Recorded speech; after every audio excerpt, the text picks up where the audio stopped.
Okay, that's what I'm talking about, baby. Let's do this. 3, 2, 1. Yo, what's going on, Arkansas Razorback fans, SEC fans everywhere? Welcome to the one and only Pig Trail Network YouTube channel. Arkansas with a huge dub tonight. Oh my gosh, what a game! Sloppy, lot of fouls, lot of nonsense by the officiating tonight. If I'm a Bama fan, I'm pissed. I get it. But that's what Hog fans, Razorback fans, that's what home cooking looks like. Maybe multiplied a little bit. Oh, how many times? Well, I don't know about the foul disparity, but how many times have you felt like as a Razorback fan that you've been on the other end of that? Maybe not that many fouls. I think in the first half alone, there were almost 30 foul calls. Unbelievable. Now, I'm going to smoke this bad boy right here. All right? This is a Carrillo. This is my jam right here. I'm going to smoke this right here. I'm going to light this bad boy up. Actually, I got to heat it up while I'm doing that. You guys, Super Chat's already blowing up. And I did get permission from my wife to do this. She knows I'm in here smoking this cigar. Heat that bad boy up at the tip. For anyone who wants to get into smoking cigars, always remember to heat that tip up, all right?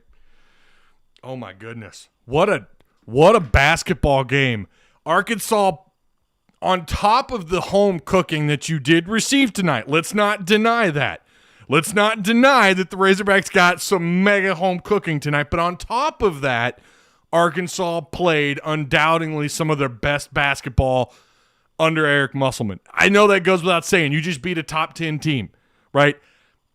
I've said all year, well, since really halfway through conference, like as of the last several, maybe the last 4 or 5 weeks, I felt like Alabama looked like, and I know a lot of you guys know this, you're smart fans, hell, you're here. But I felt like that's an Elite 8 caliber team in Alabama. The Super Chat is rocking. Hang on, let me scroll up. Holy cow. Let me scroll on up here. Chat is blowing up. I didn't think we could win, says Chris K. Eric Austin, Woo Pig Suey, Fishman, how you doing, man? Jay Massey, let's go. Oh my goodness. Sup Ty, what's up, Red Nasty? How you doing, bro? Sean, Mike Ewing, Jenna, how you doing, Jenna? Shout out, of course, to Kelly Marie, who shared the stream on Twitter. Still heating this thing up. You want to get it toasty, as they say. All right, Jay Massey, who threw up the $5 Super Chat. Remember, Super Chat will always take priority. Great coaching. Could not agree more, Jay. Discipline and effort won that. Not even a great shooting night, but we stuck to the game plan and we played like a mature team. We for real. Jay, you are not wrong. I agree with everything you just said there. John Hawes, who donated 20, but I'm also going to read your previous chat. What is up, Ty, MF, and Hudson? I finally got a little breathing room to jump in tonight. Bama was the team I was worried about. Feel good about closing it out now. Could you imagine? I kind of hope they didn't just use all of their energy and effort and their vitality. For you gamers out there, you know what that is. I hope they didn't use all that up tonight, and then they come out flat against LSU. That's what I'm a little bit concerned with. LSU can take advantage of you, but LSU's not exactly playing great basketball. And then John Hawes with the $20 Super Chat. That is, I think that's tied for the biggest Super Chat I've had since doing the Super Chat. Thank you, John, for that. Go have a drink on me, Woo Pig. Dude, I could buy like a, I don't know. You guys ever had Stella Artois? I like Stella Artois, all right? I'm a classy bitch.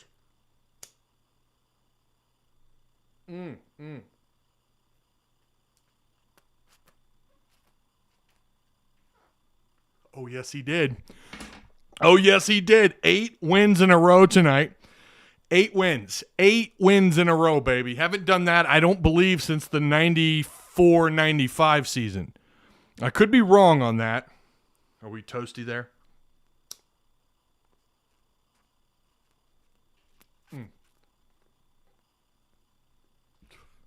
Could be wrong on that. Someone might have to fact check me on that. Someone tweet at Hogstats. Tell him Ty wants to know. I can finally stop worrying about this team. We going dancing, says Tony. Tony, I've been telling you, brother. I've been telling you. I've been saying it. When they hired this guy, I felt like this is the right move. His basketball acumen, his IQ, Musselman is the guy. Right now, they're playing out of their minds.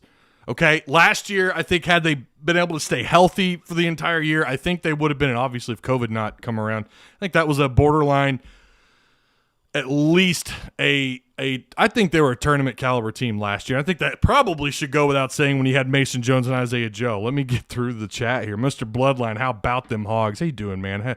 Hope all is well. Jared Fountain, yes, sir, in all caps. Oh, there's some flavor in that. Tanya Henry, good statement. I told you guys. I called it. Said last week we were going to win this game, and you kind of just laughed at me. Did I laugh at you? Tanya, I don't recall laughing at you. Maybe I did. I don't know. I've had a lot of people come through and tell me that I told you so. I've had a lot of I told you so's. I don't know. I don't remember. Josh Weaver with the other $4.99. Well, it's a $5 dono. I guess they take a little bit of that. YouTube does. You boil bacon. We boil elephants, says Josh. For those of you who don't understand that reference, you need to hop in our Discord. You need to get in our Discord. I do boil my bacon. And my wife suggested that we do BLTs. It's an easy dinner, gives us time to get settled in, feed the family. And boiling the bacon takes a little bit longer, but it's how I eat my bacon. And I encourage all of you to try it out, okay? Madison Feltz, thank you so much for the dollar dono. I appreciate that. Josh, hold on, I don't want to skip here. My chat keeps pushing my box forward. Derek Bowman, classy bitch. I never said I was kid-friendly, okay?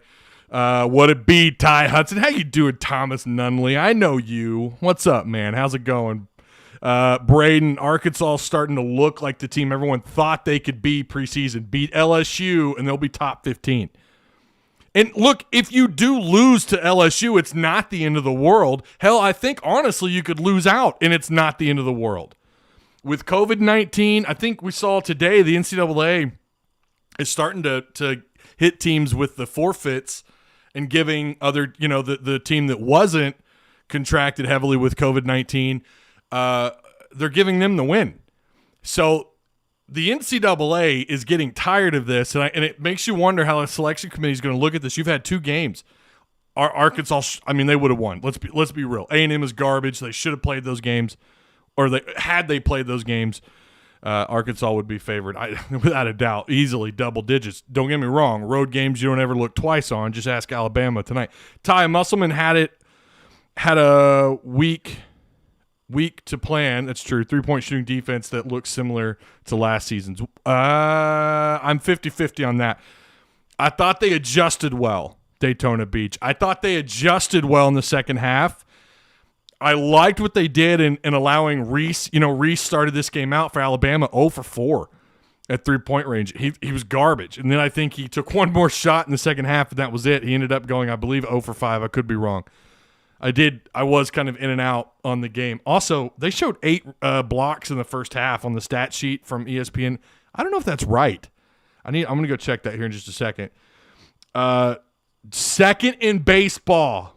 Look at you. Second in baseball, 20th in basketball. That'll change. Lady Hogs are 16th. Softball's top 25. Track and field is doing track and field things. The ladies are ranked near the top.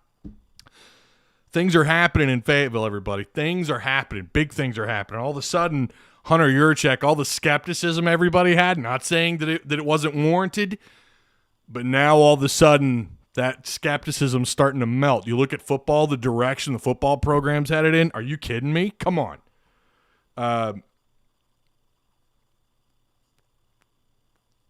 Joe wants to know, and this is a good question. I've already been asked this. As soon as I went live, a friend of mine texted me and said, dude, we're going Sweet 16, yes or no? Obviously, it depends on the matchup, Joe, and I do appreciate your super chat, Dono. I appreciate that a lot, my man. A lot of it depends on the matchups, but what I like most about Arkansas is that they can adjust well with the personnel that they have up and down this roster. For a good example, look at Ethan Henderson tonight. Ethan Henderson has been a no-show for about 75, 85% of the year, right? He showed up tonight. Ethan Henderson showed up. He got a few minutes tonight, and they were quality minutes. You're going to take that. I think he had at least a block, maybe 2. I think he had 2 or 4 points. But that just goes to show you, and again, remember, you just played a top 8, top 6 team in college basketball, and he came in and got quality minutes inside, down in the paint, down low, where Alabama has been really good this year. He was able to come in and step up and get some great moments, great minutes. I don't like saying how far, but that is the thing that I like about Arkansas is that you almost feel like, which was opposite to Pelfrey, opposite to Stan Heath, opposite to Mike Anderson. I kind of went all over the place there. But matchups shouldn't be as much of an issue because of depth, because of size, because of talent, because of what you can do on the offensive end. Perimeter defense, I've been a skeptic of it all year. I understand that sometimes especially this year, Muss has a different approach to how he defends the perimeter, but it's cost them. You go back to LSU, go back to Alabama earlier in the year when you got blown out. I think it was Mizzou. Was it Mizzou, who's like one of the worst three-point shooting teams? Was it Mizzou? Who am I thinking of? Anyways, they come in and they shoot lights out. So, and also your perimeter defense, your poor perimeter play this year has allowed teams you probably should have beaten even worse. It's allowed them to kind of stay in the game or close the gap as far as points. Yeah, your matchup, there's not as many matchup issues as what you probably would have been concerned about in the past, right?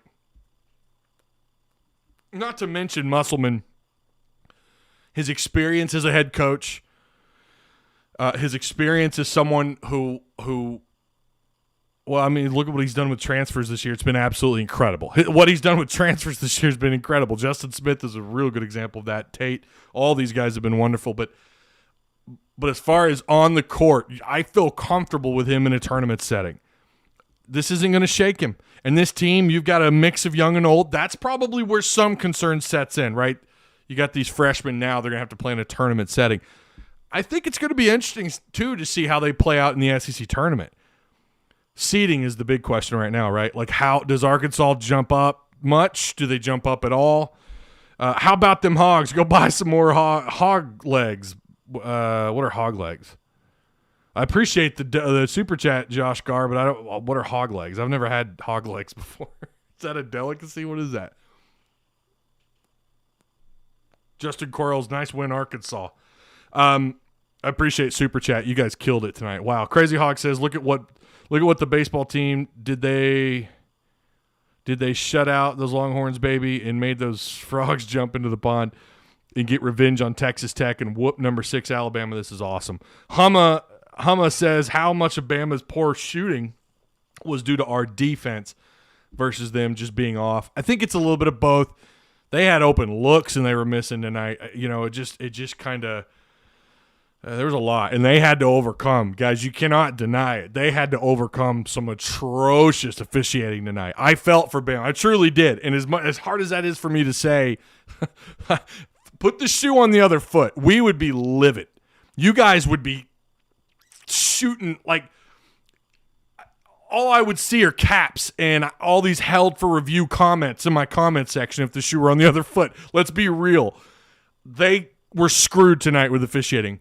Having saying that, though, I don't know. That's not the sole reason why they lost.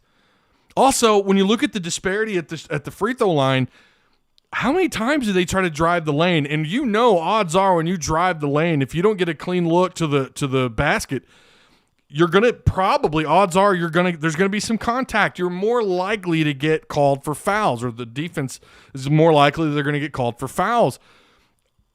So they settled for a lot of junk threes. Well, some contested threes. One of them they made right in Moses Moody's face. That corner, I think it was a corner pocket three. Moses Moody, great defense. And who was it? Who made that three? Someone help me out.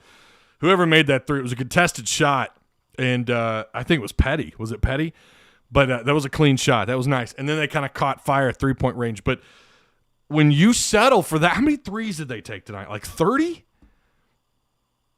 33 threes. When you settle for that many shots outside in Arkansas, who's so much better at crashing the boards this year, they're so much better at responding to loose balls than they were a year ago, I think. Maybe not a whole lot, but they're better in those regards. They're worse at three-point perimeter defense, but they've been really excellent at crashing the boards and playing physical down low. I mean, why could that be? Could it have something to do with size and talent down low that you didn't have a year ago? Arkansas, okay, let's get to the numbers. Let's go to the numbers. You guys know that's kind of the meat and potatoes here on top of me flapping my fat gums. Arkansas shot Alabama shot 26 to 69 from the floor, 37%. That's not terrible, but that's not good. They did shoot north of 30% at three-point range. They shot 33%, 11 of 33. Now, again, the disparity is the free throw shooting. They took 8 shots. They took 8 shots at the free throw line tonight. Okay? They did a pretty good job rebounding. They ended up with 38 rebounds. They were only behind the Razorbacks by a single rebound. Their turnovers tonight, 16 to Arkansas's 14. I'm not going to go in on that too hard. Their leading scorer, of course, Bruner, who went off. Bruner, at one point, was like 4 or 5. I think it was 4 or 5. He was 5 of 14 from the floor, but he was 4 or 5 from 3, or 4 of 9 from three-point range. But he ended up with 14 points. They kind of isolated him in the second half. He wasn't as effective. He wasn't getting as many open looks. And when he had an open look for a second, you had a defender respond a little bit better in the second half and forcing him to either try and do something inside or kick the ball back out or try to move the ball around out on the perimeter. But Bruner was a problem for a little while tonight. I mean, again, 33 attempts outside, and they hit 33% of them. To beat the Razorbacks in Bud Walton tonight, they obviously need to be like at 40%. And it would help if they had some more attempts at the free throw line. But again, that's not why you lost. I thought they had just stupid fouls. How many times did they? How many 3-point fouls? How many times they get hit with the 3-point fouls tonight? Twice? Once is just stupidity. Yeah. I just realized I don't have my. I don't have my. I'm gonna have to find a place to ash my cigar here. So yeah, I think a lot of the fouls too was just stupidity on them and settling for every three-point look they had. Every single open look they had, they shot it. And even the contested ones, they shot. Let me get back to live chat here.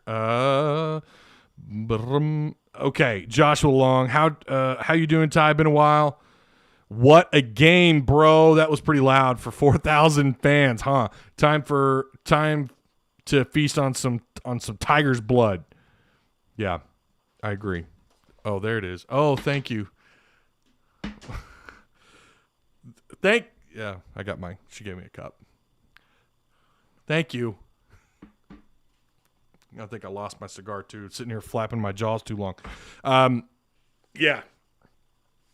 Really, really just overall, I think, too, you have to credit, and like someone said in chat, you got to give credit where credit's due on defense for the Razorbacks.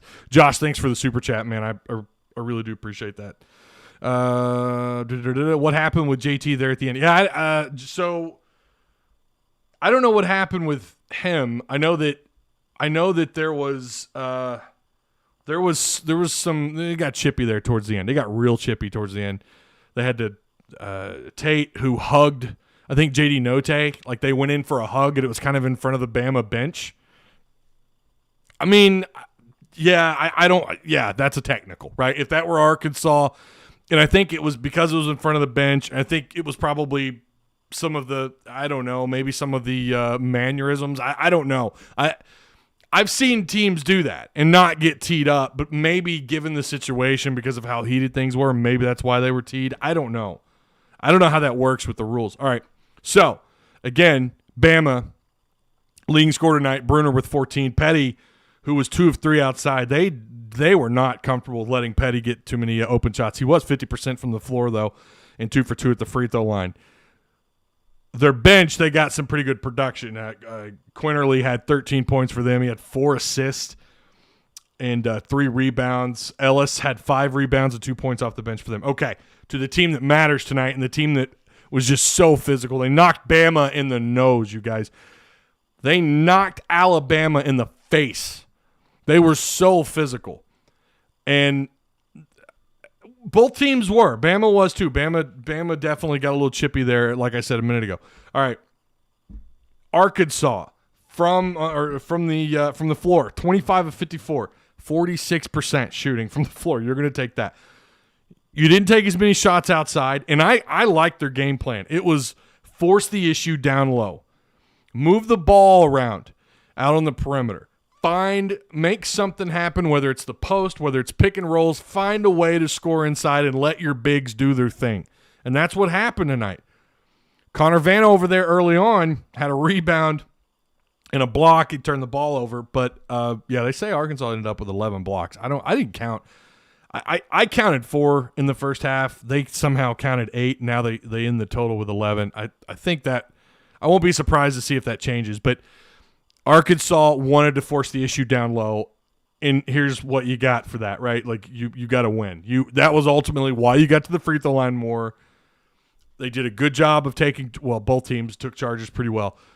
But shooting 46% from the floor and having 43 shot attempts at the free throw line and not shot selection, not taking ugly shots, your shot selection was a lot better. 4 of 14. In conference play, that's got to be south. That's got to be one of their worst performances at 3-point range. I think there was a game earlier in the year where they only hit 3. I want to say not Tennessee. I don't remember who it was. 4 of 14 is not exactly great, so you're just south of 29%. Free throw line, you were 27 of 43, almost 63%. But you got so much production out of your bench. You only rotated in 4 other players off your bench. Jalen Williams. I don't know how many minutes. Again, it's not refreshed here on ESPN, but I thought he had more offensive rebounds, to be honest. But he ended the night with 8 rebounds, 13 points off the bench. J.D. Note comes off the bench, double digits, 3 assists. He had a couple of steals. Henderson, like I mentioned earlier, ended up getting 2 blocks with 2 points, had a couple of rebounds, and he had an assist. Your leading scorer for the night, no shocker here, Moses Moody. My God, the guy shot 19 shots at the free throw line. He was 16 of 19. That's just another element of his game. You go 16 of 19 at the free throw line, that's you're going to take that. That is so many shots. And he is so good, too. I'm not even going to lie. He had a flop there in the first half. A little bit of a flop, and he's just good at it. He's good at taking the flop, and that's a part of the game. That's a part of developing. That's a part of your game you got to develop. You don't want to get called for flops in the NBA, as rarely as they call them. He does a good job of doing it and not getting hit with a flop warning or flop foul. But he ends up with 24 points. He had a night. They say 3 blocks. I know he had at least 1. They say 3. He had a steal, 4 assists, 5 rebounds. He had 1 offensive rebound. How about Justin Smith?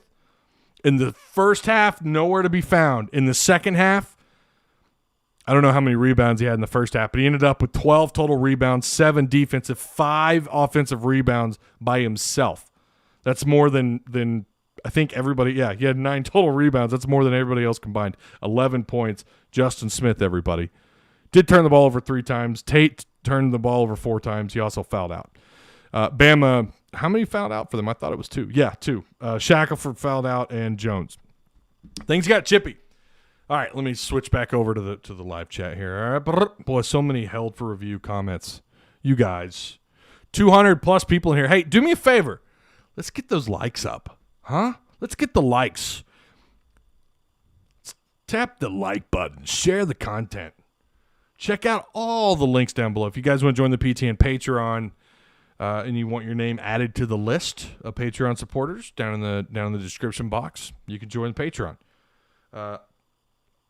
Yeah, and I appreciate everyone. The PayPal too. I had at least a PayPal donation on the last live stream. I really do appreciate that. Holy cow, that's awesome. Let me go back up here. Let's scroll up. Well, I tell you, chat's doing something special tonight. J.R. Shelton says that timeout must called when Bama was making that run in the second half was huge. It was, and I'll tell you something else. I mentioned this on the Hog Talk podcast. I think last Friday's show. The 2 people who's well, honestly, you could probably say 3 or 4, but Devo and Jalen Williams, the second half of this season, they completely change and alter the way the game is played on both ends. How about Jalen tonight on the offensive end? He had back-to-back points tonight. He hadn't done that in SEC play, I don't think, all year. And that's good for his confidence. But Devo has changed Arkansas on the defensive end. A little bit on the offensive end. He's not a 3-point guy, and he took a shot, I think, in the second. Not his game. He doesn't need to shoot 3-pointers. That's not his game. But he moves the ball around. You have no concern about him turning the ball over 3 or 4 times. He's changed a lot of things for the Razorbacks as the season has carried on. His confidence is up. It's obviously given him more minutes on the floor. That's how you do it. Ethan Henderson tonight, you continue to look like that, you're going to get more minutes as you get into SEC play and into what I suspect will be the NCAA tournament. But those two guys, Devo and Jalen, have completely, like the second half of the season, more so Jalen. Jalen most of the year has been productive. But Devo, he doesn't light up the scoreboard, but he changes the ebb and flow of the game. And he is capable of getting you some quick points. Now, something I wanted to point out, and I had written it down, Bama, who's going to act like fouls didn't have any impact on Arkansas. Look at the difference in the game when Devo was fouled early, right? I think he had 2 fouls in the first, 2.5, 3 minutes. I was a little late getting to the live stream, but I'm pretty sure it was 2 fouls in the first 2 or 3 minutes. And I think he picked up his third later on. So he's benched. What happens next? Go back and watch it. Bama, all of a sudden, they're just running loose on both ends. And then they take the lead, then they try to stretch the lead out. I don't remember their biggest lead, but they had a decent little lead there. Arkansas is able to get back in the game, and then Devo comes back into the game, and it changes. Like the whole flow of the game changes. Devo's arrival has been huge. And this is what he was recruited for, right? This is what they knew he was capable of doing. I'm going to light this cigar back up, guys.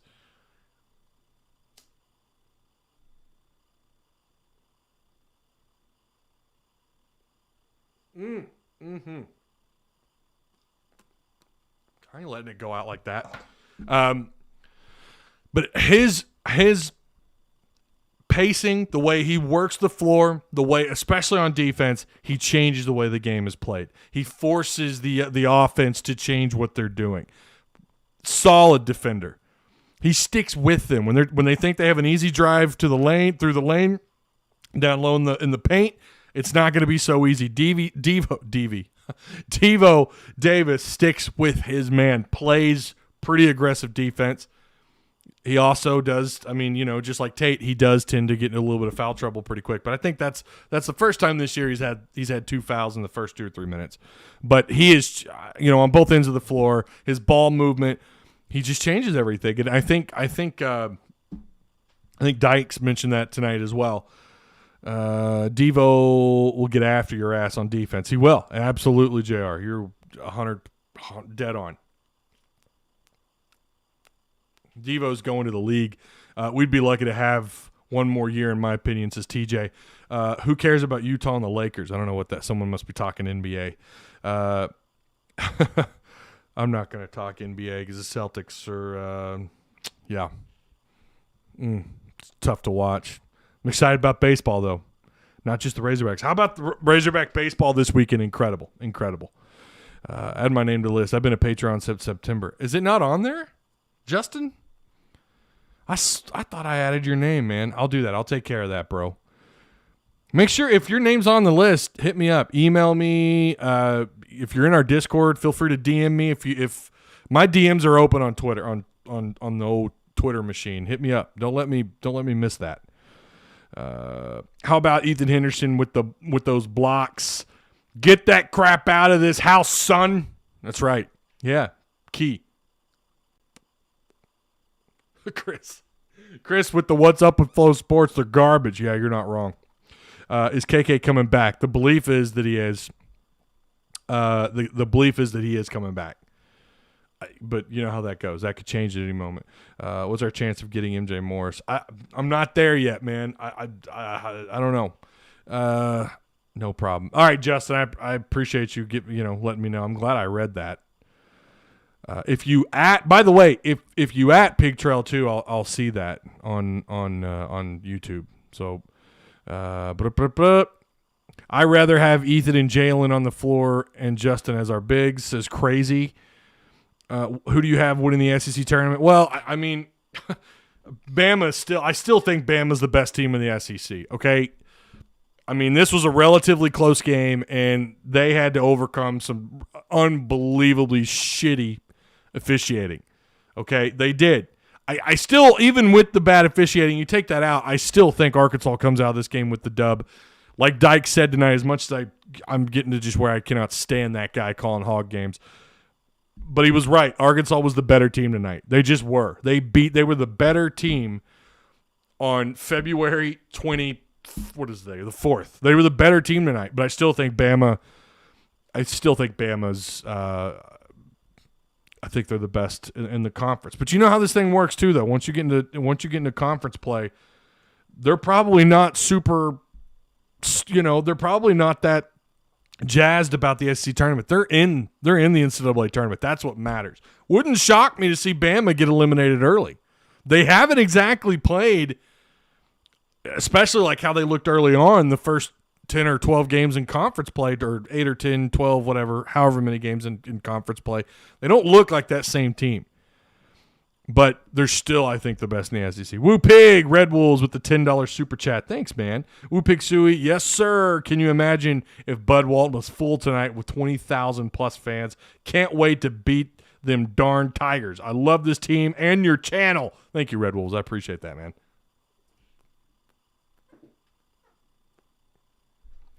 Ty, I told you I believed we could beat Bama in the last live show. I think you did. I'm pretty sure you did. Good call.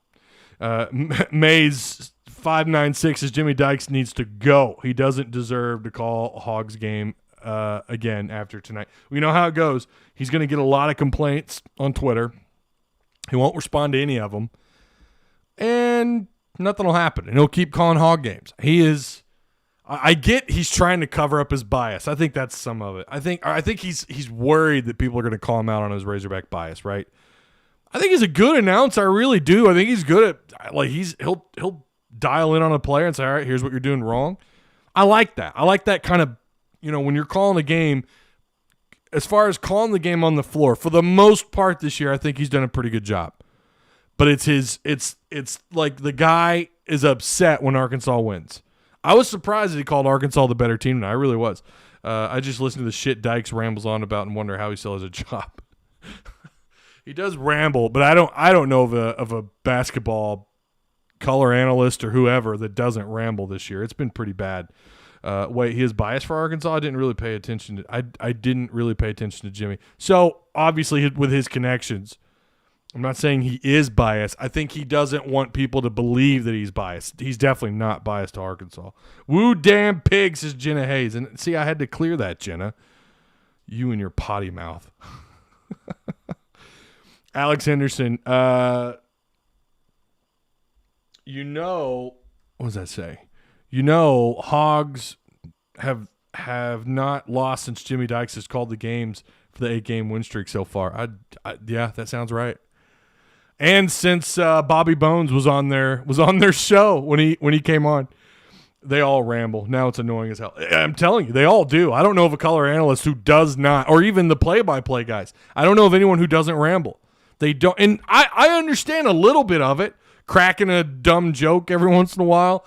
It's not easy to do what they do, and I know it's easy for us as armchair quarterbacks or armchair color analysts, whatever. It's easy to criticize them, but it has been really bad this year. It's been really bad. Dykes does tend to go off his notes a little bit. He does tend to, the whole, when he walked in, like, he's done a couple things this year that were just kind of goofy. And I get the criticism. I agree with it. But as far as his play-by-play, I'll take it over anything we've heard on the SEC network. I'll just say that. I'm so proud of our Hogs. God bless America and our Arkansas Razorbacks, says Kim. Don't forget to subscribe if you guys haven't already. I'm seeing a few names in here I've never seen before. So you guys do me a favor. Hit the like button. Hit the like button. And subscribe if you haven't already. I said a while back we needed a dog on this team. Now we got two with Davis and Williams.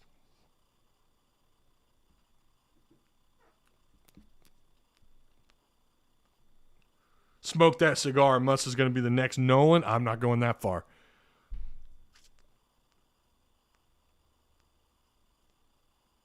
Dave Smith, just hate that Vanover is even on. I don't know what you mean. Like on the floor? You hate that he's playing at all? Or he needs to sit on the bench. He needs to get under the basket on the other end of the court. That has been something I've been pretty critical of that. I don't know why on the offensive end he's getting boxed out. He gets out muscled. And that's an obvious thing, but sometimes his why he's not closer to the rim on the offensive end, if they're not going to utilize him in stretching out the floor, because he's able to do that because he can knock down threes. We've seen him do that. I saw him do that last year in the red-white scrimmage when they went to oh my God. Well, I saw it in the red-white scrimmage, and we've seen it at times this year where he could stretch the floor. But if you're not going to use him, I'm just trying to say Barnhill Arena. I don't know. It just completely was out of my mind. I went to the red-white scrimmage he lit it up. He was lighting it up outside. I don't know. I forgot what he finished, but it was incredible. I'd never seen I've never seen someone 7'3" knock down threes like that. It was incredible. And we've seen him do that this year. So if you're not going to utilize him in that fashion, then why isn't he directly under the basket? Why are there always someone smaller than him has him completely out of the way? Or sometimes it just looks like his positioning is off. It's not even him getting out muscled underneath. It's just him being out of place. And don't get me wrong, when there's a loose ball off the rim, he's usually the guy with the ball because, my God, he's 7'3". He should, right?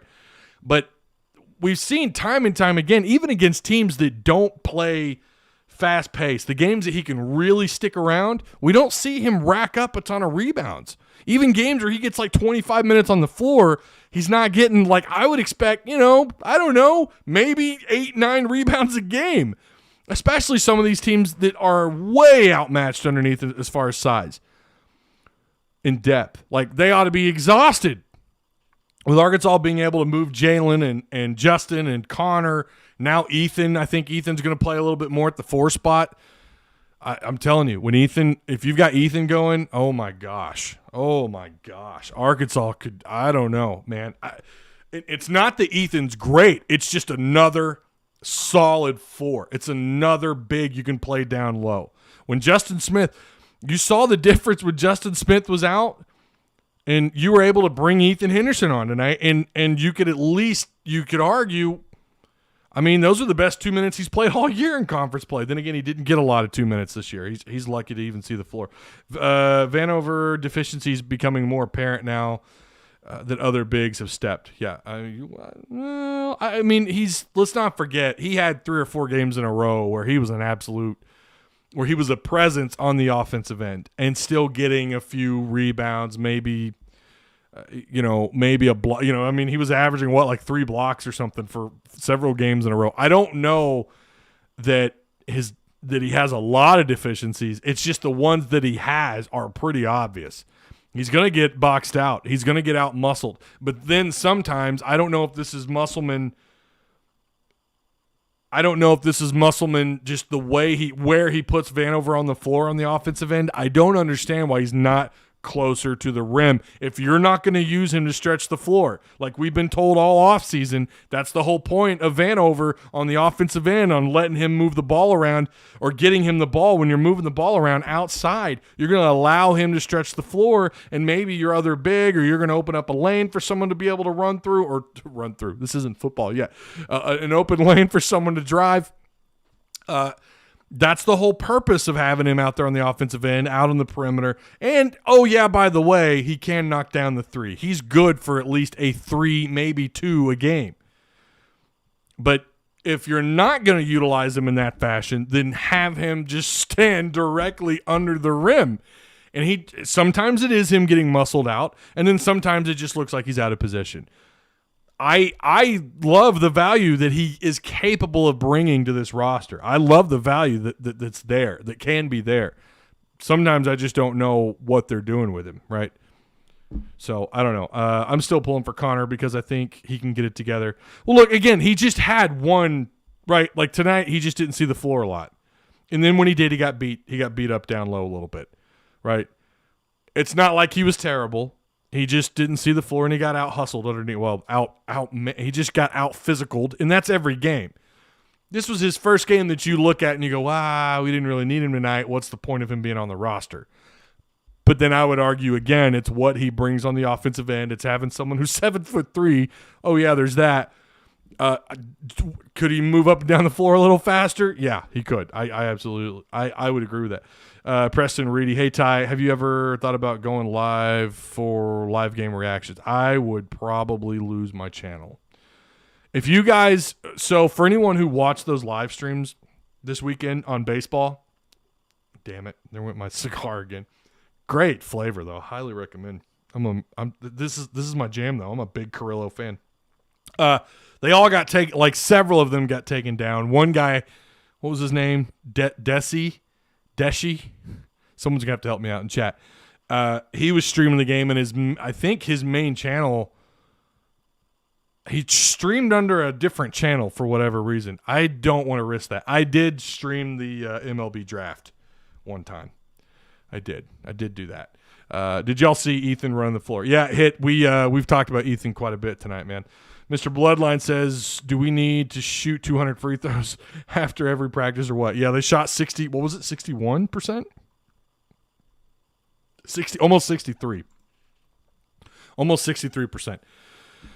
There needs to be some, they're going to have to get that figured out because luckily this thing got out of hand for Alabama. As far as the fouls, it got out of hand. But had it been a little bit more consistent, this could have been a much closer game, and you've got to do better than 60% against a team like Alabama, against an offensive-heavy team like LSU. You cannot settle for anything, in my opinion, against teams like that, south of 74, 75, 76%. That's about where you need to be at the free throw line against teams like that. Right, I don't mind the lack of threes as long as everything is working down low like it was for Arkansas tonight.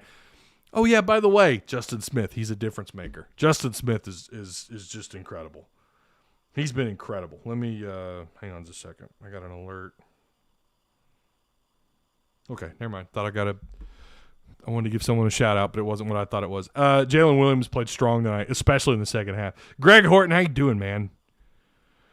Tony Brown, what I want most in life is to see St. John's and Arkansas play against each other in the tourney. Tony, I hope you're not the kind of guy that if Mike were to play Arkansas, because I know you're a Mike Anderson guy, don't hate on him, okay? There's nothing wrong with that. I love Mike, okay? I hated to call for that guy's head, but I had to do it. I took some heat. I was called a racist for it. I thought it was time for him to go. Tony definitely was not the one doing that, by the way. That individual, he's on. Actually, I saw Kelly Marie getting into it with him like last week on Twitter, as a matter of fact, because he goes by the same name on Twitter. But I hope you're not the kind of guy that if he were to beat Arkansas, that all of a sudden would be like, yeah, see, we shouldn't have. Well, there it is. He's the better coach. Although I don't think that would happen. I honestly think Arkansas could beat them by double digits, if I'm just being honest. Do you think Justin could go late second in the draft?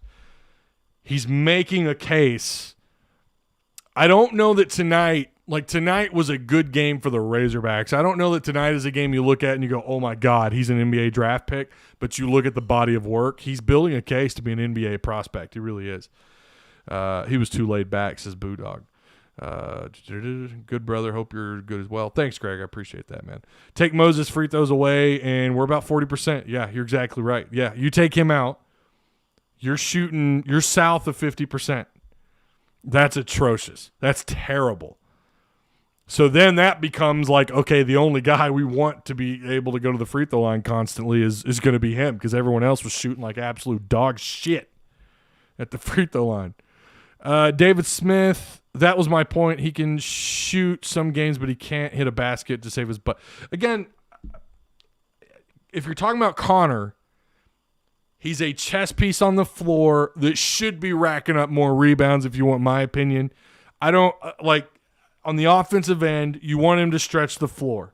I've said that here a million times, right? I've talked about that since he got to Arkansas. I don't know why this guy is not averaging like 9, 10 rebounds a game.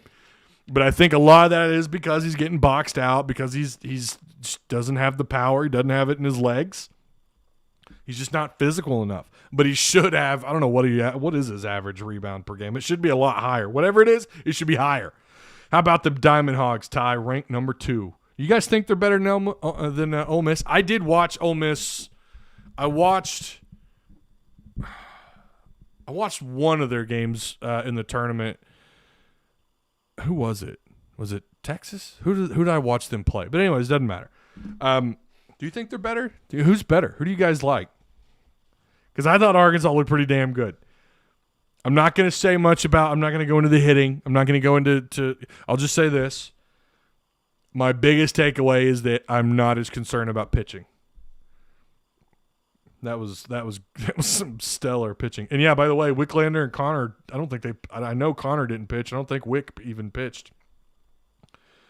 Connor Nolan, that is.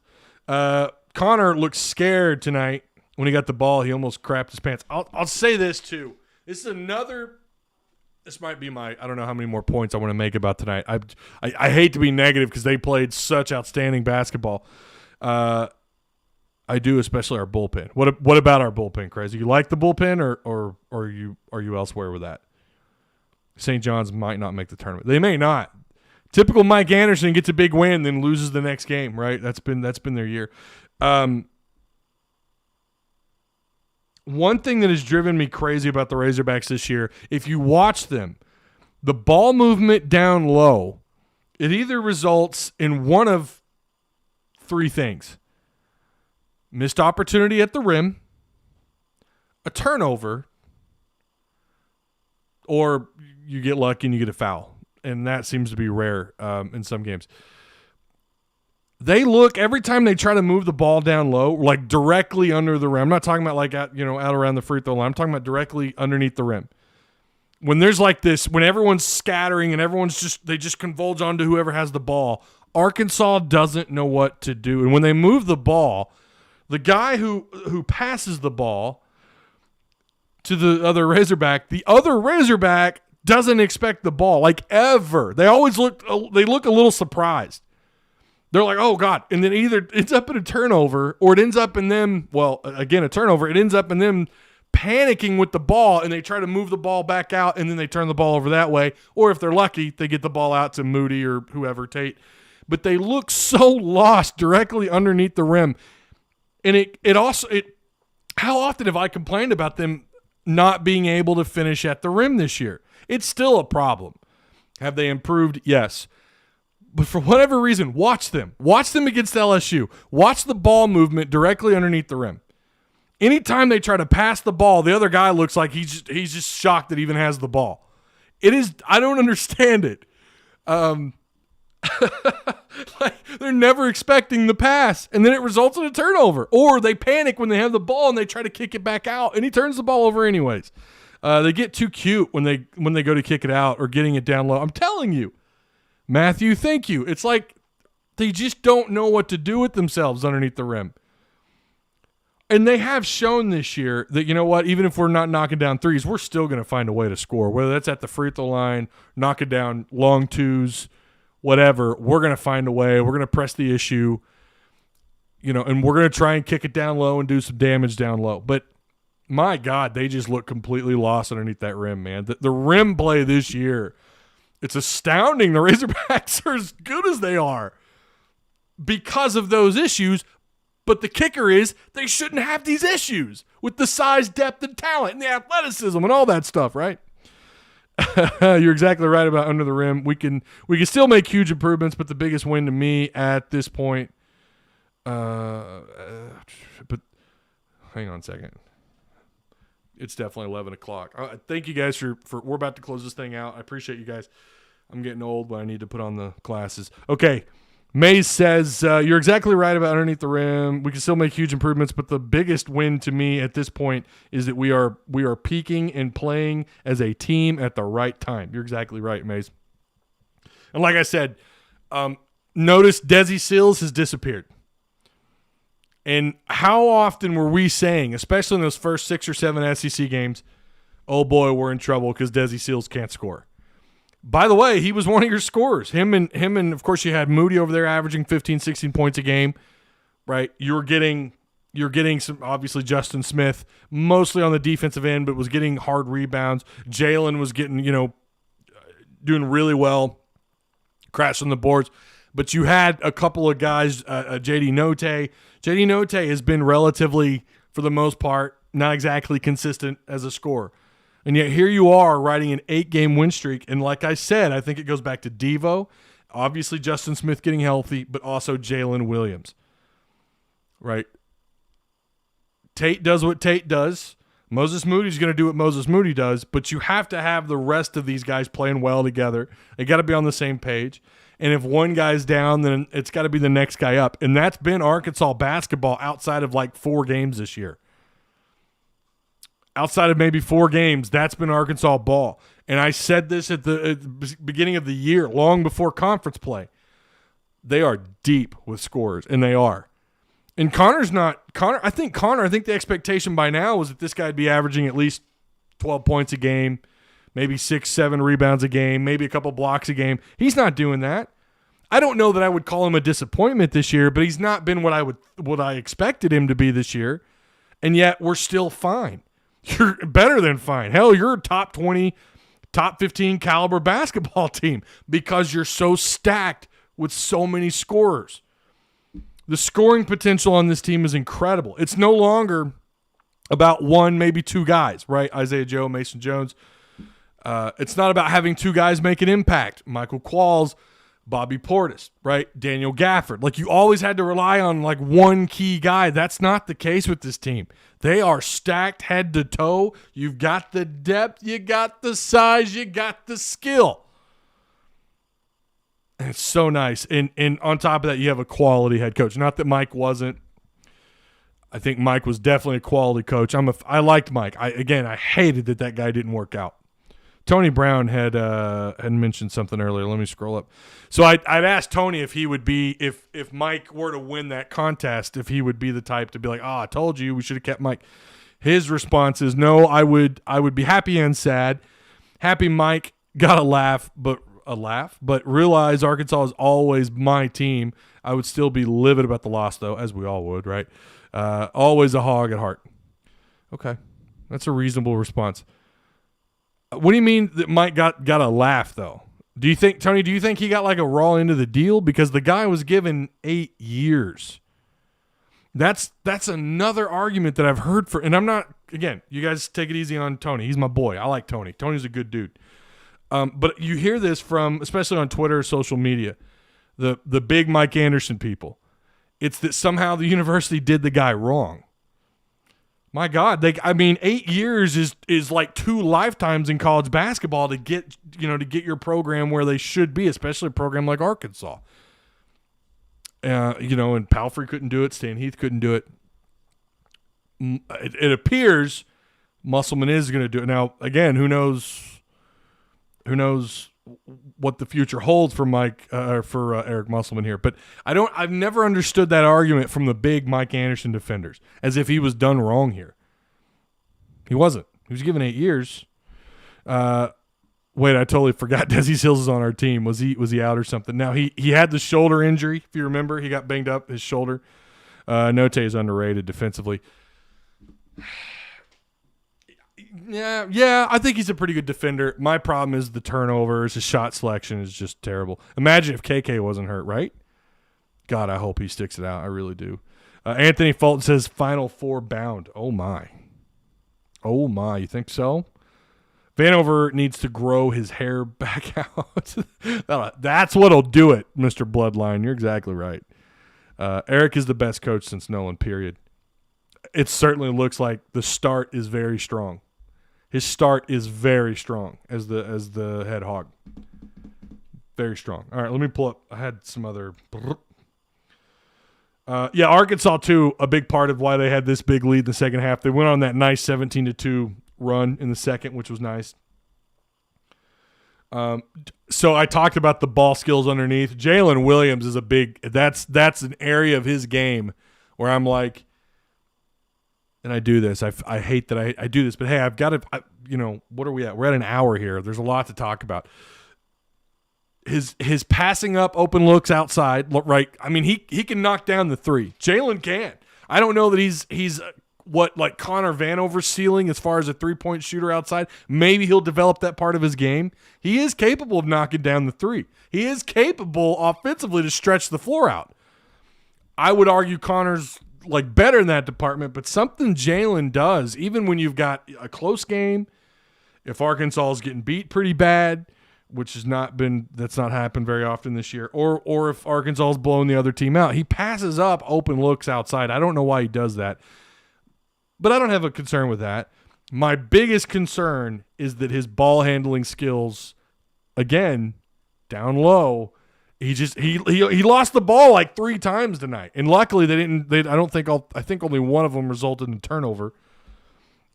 But he's not the only one. He's not alone in that department. You got a couple of guys. JD Notae, his shot selection is still questionable. Tonight was a very good I think it was a redemption night for JD Notae. But for the most part this year, his shot selection's been poor, and he's turning the ball over too much. Mason Jones had a problem with that last year, but you could overlook that stuff. Tony Brown says, I think we should have given him one more year. I think they did. I think they did him dirty. He gave Eric Musselman a lot to start with last year, and he was just great. He was a great person, and I do agree. Mike was he's a great guy. Mike Anderson is a great guy. I don't think they did him wrong. I have to disagree with you, Tony. You give a coach in basketball 8 years. Look, new athletic director came in. Change need to be made. The excitement level for Razorback basketball was as low as I've ever seen it. You have to make the change. And obviously right now, I would argue that it was a change for the better. But he was an outstanding person. I do agree with that.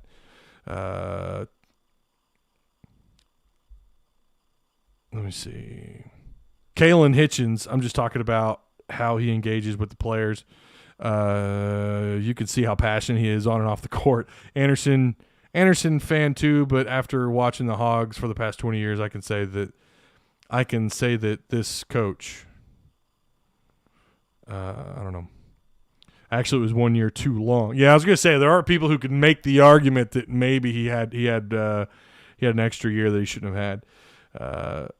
Brady Lewis says, "What are you talking about? The biggest problem with Anderson was that he didn't keep good in-state players," says Brady. Okay, you're responding to Tony. I see. Mike gave us some talented players, but it was time for a change. Yeah, depth, like it took him too long, right, to get the depth that he always said that he needed. And then once he got it, he had some pretty good runs. I mean, the Portis Qualls years were great. One particular year was great. He did lose. He took a lot of heat for losing Monk, and I don't know that was on him. I think he was a good recruiter. I don't know why people hate on his recruiting. We were a consistent mediocre team with Mike. I think one piece would have gotten us over the hump, and he always felt like he was that close. Mike, it always seemed like Mike was that close. Okay. I do appreciate all the likes, the super chat tonight. Holy crap, you guys killed it, man. Arkansas sports are through the roof. Your first 8-game win streak in basketball since, again, check me if I'm wrong on this, since 1995. Another win versus a ranked opponent. Really quick, let's look at, so next up for Arkansas, LSU on the 27th, 1 p.m. Oh, my gosh. That's become such a huge game now. I'm going to say make sure you're subscribed. Make sure you've hit the notification bell. I'm not sure if I'm going to be able to do a post game on Saturday. I've got a friend from out of town, all the way from Piggott, Arkansas, who's my boy Drew's going to be in town. We're going to watch the game, me, him, and some other friends. So I don't know. I may have to go live on my phone for like 10, 15 minutes. I don't know. I'm going to try and get to you. Keep in mind, I'm probably going to be – I'm not going to have all the information in front of me because I won't be sitting down at my computer. But it might be a short post game. It might be a long post game if I can figure it out, unless something changes between now and then. So, but you do have LSU on the 27th. That game is slotted on ESPN2, and then you close the year out against South Carolina on the road. Could you imagine if Arkansas wins out? Oh, my. Yeah, at that point, I would definitely argue, especially with COVID, with the 2 games that were canceled this year for Arkansas, I think the selection committee would take that into consideration. Even if you manage if you win out, I don't think the SEC tournament means a damn thing. You shouldn't play that way. And I wouldn't want Musselman to play that or to coach that way. Every game, you've got to treat it like it's your last, right? But I think from a tournament perspective, I don't think you have to go to the SEC tournament. Assuming you win out, again, that would put you at 20-5. And again, all things considered, I don't think the SEC tournament, if you happen to be a one and done, that would be the end of your year. I don't think that would be the case if you win out. If you lose out, yeah, then you're gonna want at least a couple of wins in the SEC tournament. But again, LSU isn't exactly a terrible loss. LSU currently 9-5. They're tied for, technically they're third in the conference. Right? They're 3.5 games out of first place. Arkansas's 2.5 games now behind Alabama. They're 14-7 on the year. That's not a horrible loss. But yeah, you'd feel a lot better if they could win those last 2 games for sure. Let me see. But awesome stuff, brother. Have a good night, Ty. Mays, I appreciate that. Again, remember, if you guys haven't already, check out the links provided for you down below. If you want to join the PTN Patreon, if you want to become a member, again, who was that who didn't have their dadgummit? I'm going to have to go back through chat here. I didn't add somebody's name. I hope that individual hits me up in the DMs. But if you guys want to join the PTN Patreon, that link is provided for you down below. It's $4 minimum a month. If you don't want to do that, hey, I appreciate you just being here. Make sure you tap the subscribe button, all right? Woo Pig. Oh, God, what a weekend, what a week. I'm on cloud 9 right now. I know you guys are too. I'm probably going to put the cigar out and smoke the rest of it this weekend. I kind of want to save it, Again, Perez, Carrillo, good stuff. All right, Woo Pig. I'll see you guys on the next one. Me, Ty. Oh, Justin Kipper. Hang on. Let me write that name down. Hang on a second.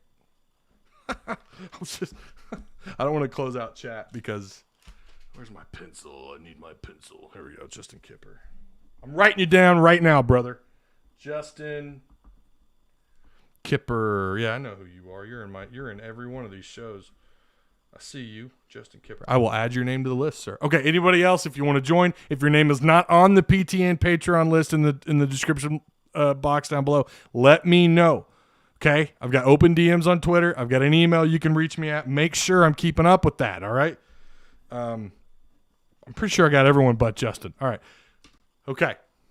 Woo Pig, and by God, go Hogs, right? Woo freaking Pig. I'll see you guys on the next one.